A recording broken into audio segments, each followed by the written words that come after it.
देवउठनी एकादशी 2023 में कब है? जाने पूजा की विधि, शुभ मुहूर्त और नियम।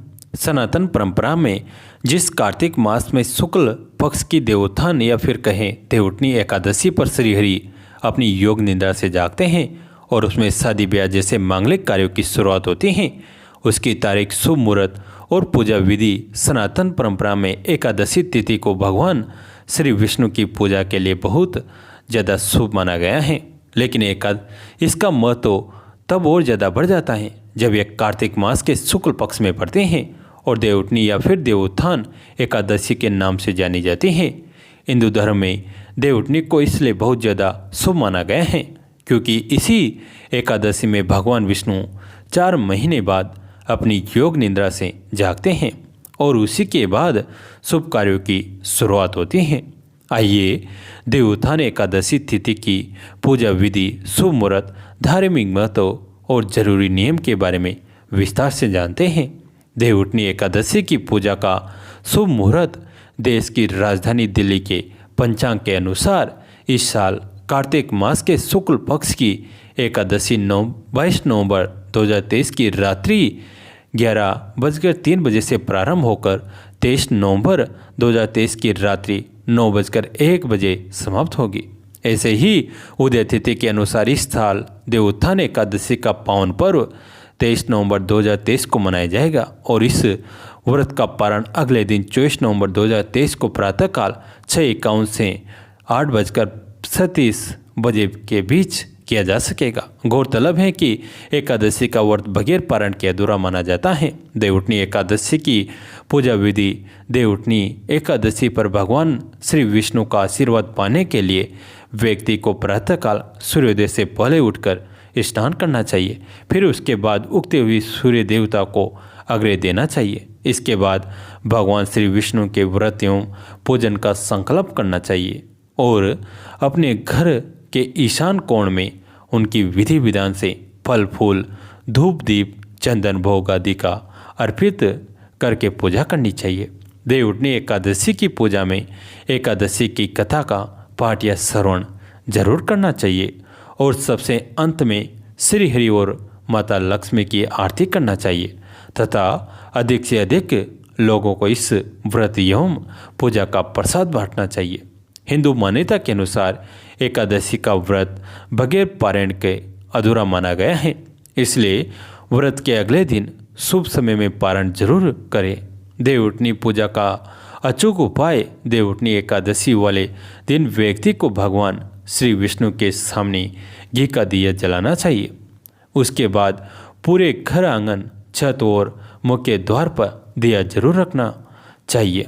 हिंदू मान्यता है कि देवोत्थान एकादशी के दिन घर में देसी घी का दिया जलाने से घर में हमेशा सुख, शांति और सौभाग्य बना रहता है। एकादशी के दूसरे दिन तुलसी माता की कथा सुनना चाहिए, तभी व्रत पूर्ण माना जाता है। एक बार रासेश्वरी राधा ने संपूर्ण धर्मवेताओं में श्रेष्ठ अपनी सखी चंद्रना से कहा, सके तुम श्री कृष्ण की प्रसन्नता के लिए किसी देवता की ऐसी पूजा बताओ जो परम सौभाग्यदायक, पुण्यवर्धक और मनोवांछित वस्तु देने वाली हो। तुमने गर्गाचार्य जी के मुख से शास्त्रार्थ सुनी है, इसलिए तुम मुझे कोई व्रत या पूजन बताओ। चंद्रानंद सखी ने कहा, राधे, श्री कृष्ण की प्राप्ति के लिए परम सौभाग्यदायक व्रत है तुलसी की सेवा। तुम्हें तुलसी सेवा का नियम लेना चाहिए क्योंकि जो प्रतिदिन तुलसी की 9 प्रकार से सेवा, नवदा, स्पर्श, ध्यान, नमन, दर्शन, नाम कीर्तन, स्तवन, आरोपण, सेचन, तुलसी दल से भगवान का पूजन, भक्ति करते हैं, वे कोटि सहस्त्र युगों तक अपने उस सुख करते का उत्तम फल भोगते हैं। अतः गोपनंदिनी, तुम भी प्रतिदिन तुलसी का सेवन यानी पूजा करो जिससे श्री कृष्ण सदा ही तुम्हारे वश में रहे। चंद्रानंदा सखी की बात सुनकर श्री राधा ने श्री कृष्ण को संतुष्ट करने वाली तुलसी सेवा का व्रत आरंभ किया। उन्होंने केतकीवन में अत्यंत मनोहर तुलसी का मंदिर बनवाया जिसकी दीवारें सोने से जड़ी थी और किनारों पर पद्मराग मणि लगी थी। परकोटे पन्ने हीरे मोती से जड़े थे और भूमि चिंतामणि से मंडित थी। सुनहले चंदों वैजयंती पताकाओं व ऊंचे तोरण से सजे उस तुलसी मंदिर की शोभा इंद्रभवन जैसी थी। तुलसी मंदिर के मध्य भाग में श्री राधा ने अभिजीत मुहूर्त में हरे पलवों वाली तुलसी देवी को स्थापित किया और गर्गाचार्य जी द्वारा बताई गई विधि से आश्विन शुक्ल पूर्णिमा से चैत्र पूर्णिमा तक तुलसी सेवा का व्रत लिया। व्रत प्रारंभ करके उन्होंने प्रत्येक मास अलग अलग रस से तुलसी को सींचा। कार्तिक में दूध से, मार्गशीर्ष यानी अगहन में गन्ने के रस से, पौष में द्राक्षा रस से, माघ में 12 मासी आम के रस से, फाल्गुन में मिश्री के रस से और चैत्र मास में पंचामृत से तुलसी का सिंचन किया। फिर वैशाख मास में इस व्रत के उद्यापन का उत्सव किया, जिसमें 2 लाख ब्राह्मणों को 56 भोग कराकर वस्त्राभूषण दिए। गर्गाचार्य जी को भी दिव्य मोतियों का 1 लाख भार और स्वर्ण का 1 कोटि भार दान किया। श्री राधा जी की तुलसी सेवा देख देवता लोग उस तुलसी मंदिर के ऊपर दिव्य पुष्पों की वर्षा करने लगे। आकाश में देवताओं की धुंदुभियाँ बजने लगी और अप्सराएं नृत्य करने लगी। उसी समय स्वर्ण सिंहासन पर हरिप्रिया तुलसी देवी प्रकट हुई। हरिप्रिया तुलसी का स्वरूप हरिप्रिया तुलसी की अंग कांति श्याम वर्ण की है और उनकी अवस्था 16 वर्ष की है। उनकी 4 भुजाएं व कमल दल के समान विशाल नेत्र हैं। मस्तक पर हीरो का मुकुट व कानों में सोने के कुंडल धारण किए हुए हैं। वे पीतांबर पहने हुए हैं और उनके केसों की बंदी नागिन जैसी वेणी में वैजयंती माला धारण किए हुए हैं। वे गरुड़ पर सवार हो हैं। श्री तुलसी देवी ने गरुड़ से उतरकर श्री राधा को अपनी भुजाओं से अंग में भर लिया और कहा, मैं तुम्हारे भक्ति भाव से प्रसन्न हूँ। वास्तव में तो तुम पूर्ण काम हो। तुमने केवल लोक मंगल की भावना से ये व्रत किया है। यहाँ मन, बुद्धि और चित्त द्वारा जो जो मनोरथ तुमने किया है वह सब सफल हो और इसी प्रकार तुम्हारा परम सौभाग्य बना रहे। तब वर्षभानुनंदिनी श्री राधा ने उनसे कहा, देवी, गोविंद के युगल चरणविंदों से मेरी अहेतु की भक्ति बने रहे। तब तुलसी देवी तथास्तु कहकर अंतर्ध्यान हो गई। श्री राधा जी की तुलसी सेवा के रूप में की गई तपस्या को जानकर उनके प्रेम की परीक्षा लेने के लिए एक दिन भगवान श्री कृष्ण वर्षभानुपुर में गए। उस समय उन्होंने अद्भुत गोपांगना यानी गोप देवी का रूप धारण कर लिया था।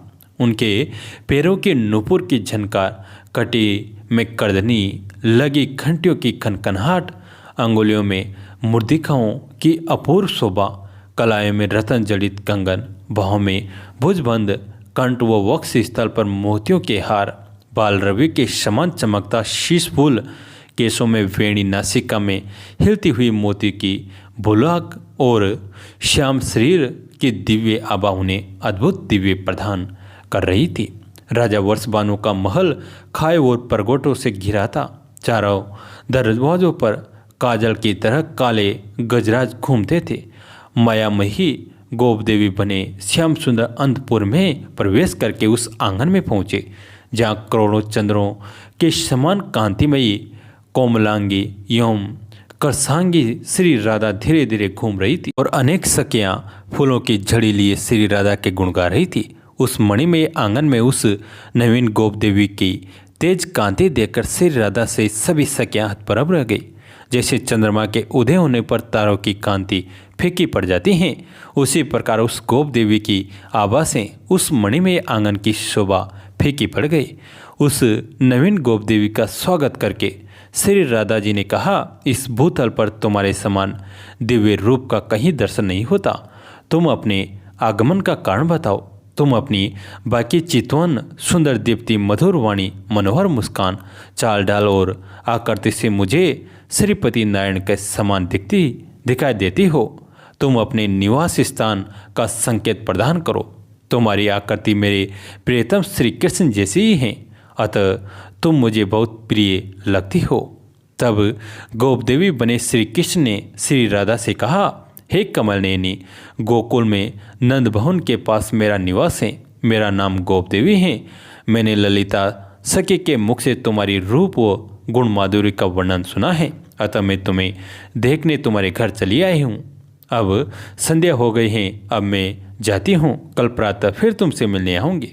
दूसरे दिन श्री कृष्ण फिर गोप देवी का वेश धारण कर वर्ष भानु भवन गए। गोप देवी को देखकर श्री राधा तो बहुत प्रसन्न हुई, पर गोप देवी श्री कृष्ण दुखी होने का नाटक करने लगे।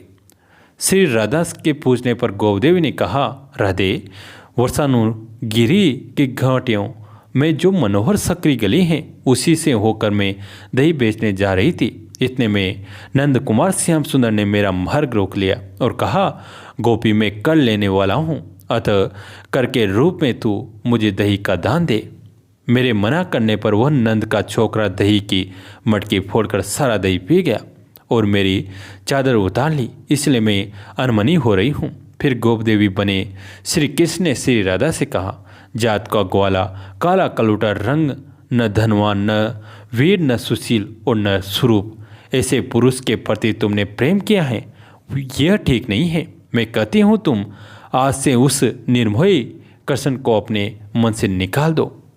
गोप देवी के मुख से इतने कठोर वचन सुनकर श्री राधा को बहुत विस्मय हुआ। श्री राधा ने गोप देवी से कहा, सखी, जिनकी प्राप्ति के लिए ब्रह्मा, शंकर आदि देवता, शुक, अंगिरा आदि ऋषि निरंतर तप करते हैं, वही अजन्मा परिपूर्ण देवता लीला अवतारधारी श्री कृष्ण पृथ्वी का भार हरण करने के लिए यहाँ प्रकट हुए हैं। उन आदि पुरुष श्री कृष्ण की निंदा तुम कैसे कर सकती हो? तुम बड़ी ढीठ जान पड़ती हो। ग्वाले सदा गौओं का पालन करते हैं, गोरज की गंगा में नहाते हैं, रात दिन गौओं के सुंदर मुख का दर्शन करते हैं, गौओं के उत्तम नामों का जप करते हैं। मेरी समझ में तो इस भूतल पर गोप जाति से बढ़कर कोई जाति नहीं है। तुम उसे काला कलूटा बताती हो। भगवान शंकर उन श्री कृष्ण के श्याम वर्ण में मन लग जाने के कारण औरों के सुंदर मुख को छोड़कर उस काले कलूटे के लिए ही पागलों की भांति व्रज में दौड़ते फिरते हैं। सिद्ध मुनि, यक्ष, नाग, किन्नर भी जिनके चरणों में साष्टांग प्रणाम करके जिन्हें बलि यानी कर समर्पित करते हैं, उन्हें तुम निर्धन कहती हो। पूतना, संकटासुर, अगासुर, तृणावर्त, बकासुर का वध, यमलार्जुन उद्धार, वो काले नाग दमन आदि क्या वीरता के परिचायक नहीं है, जो कोटि कोटि ब्राह्मण के एकमात्र साष्टांग व संहारक हैं। उन्हें यश की क्या आवश्यकता है? वे श्री कृष्ण सुशीली नहीं, समस्त लोगों के सुजन समुदाय के चूड़ामणि हैं। वे अपने भक्तों के पीछे चलते हुए अपने रोम रोम में स्थित लोगों को पवित्र करते रहते हैं और भजन करने वालों को वे भगवान मुकुंद भक्ति तो अनायास ही दे देते हैं। तब गोप देवी ने कहा, यदि तुम्हारे बुलाने से परमेश्वर श्री कृष्ण यहाँ आ जाए और तुम्हारी बात का उत्तर दे, तब मैं मान लूँगी कि तुम सच कर रही हो। श्री राधा जी तुरंत उठकर आसन पर बैठकर श्री कृष्ण का ध्यान करने लगे। श्री कृष्ण ने देखा, प्रियतमा श्री राधा मेरे दर्शन के लिए उत्कंठित हैं और उनका अंग अंग पसीने से भर गया है, मुख पर आंसुओं की धारा बह चली है। ऐसा देखकर वे परम पुरुष रूप धारण कर सहसा सखियों के समक्ष ही प्रकट हो गए।